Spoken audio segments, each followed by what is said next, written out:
మెదక్ జిల్లా నార్సింగిలో గుర్తు తెలియని వాహనం ఢీకొని చిరుతపులి మృతి చెందిన సంఘటన మండల పరిధిలోని జాతీయ రహదారి 44 వల్లూరు నర్సరీ వద్ద చోటు చేసుకుంది.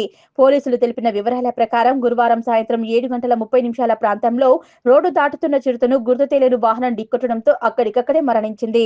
సమాచారం అందుకున్న స్థానిక నార్సింగి పోలీస్ స్టేషన్ సిబ్బంది సంఘటనా స్థలానికి చేరుకుని చిరుత మృతదేహాన్ని స్వాధీనపరుచుకొని ప్రమాదం వల్ల రహదారిపై ట్రాఫిక్ జామ్ అయి నిలిచిపోయిన వాహనాలను పంపించి ట్రాఫిక్ ను క్లియర్ చేశారు. అటవీ అధికారులకు సమాచారం అందించగా ఘటనా స్థలానికి అటవీ శాఖ అధికారులు చేరుకుని దర్యాప్తు చేశారు. అనంతరం రామేంపేట రేంజ్ అటవీ అధికారి విద్యాసాగర్ మాట్లాడుతూ రోడ్డుపై నుంచి అటు నుంచి ఇటు దూకుతున్న సమయంలో లారీ ఢీకొట్టడంతో చనిపోయినట్లు కనిపిస్తోందన్నారు. చనిపోయింది మగ చిరుత అని, వయస్సు 7 నుంచి 8 సంవత్సరాలు ఉంటుందని, బరువు 40 నుంచి 50 కిలోలు ఉంటున్నట్లు తెలిసిందన్నారు.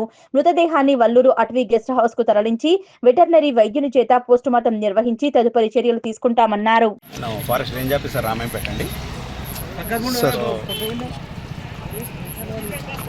ఈరోజు ఇక్కడ వల్లూరు ఫారెస్ట్ నేషనల్ హైవే మీద అన్నోన్ వెహికల్ ఒక లెపర్డ్ సుమారు 1.5 ఇయర్ ఏజ్ ఉంటుందండి, మేల్ వన్.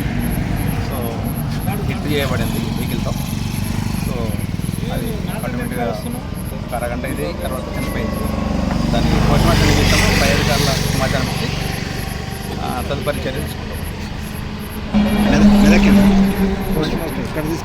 సారీ ఇక్కడ వెటర్నరీ డాక్టర్తో, కానీ మా గెస్ట్ హౌస్లో వాళ్ళు గెస్ట్ హౌస్ వెటర్నరీ డాక్టర్తో పోస్ట్మార్టం చేసిన తర్వాత తదుపరి చర్యలు తీసుకుంటాం.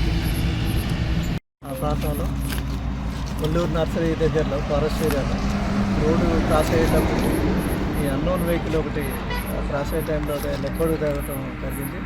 లెప్పడు యొక్క వెనక భాగం మొత్తం నుజ్జు కావటం, అది నడవలేని పరిస్థితిలో అయిపోయి అది బయటికి జంప్ చేయడానికి ట్రై చేసినప్పుడు ఇంకో వెహికల్కి తగిలినట్టు అనిపించింది. దాంతో అది ఆల్మోస్ట్ చనిపోవడం జరిగింది. ఆ ఎనిమిది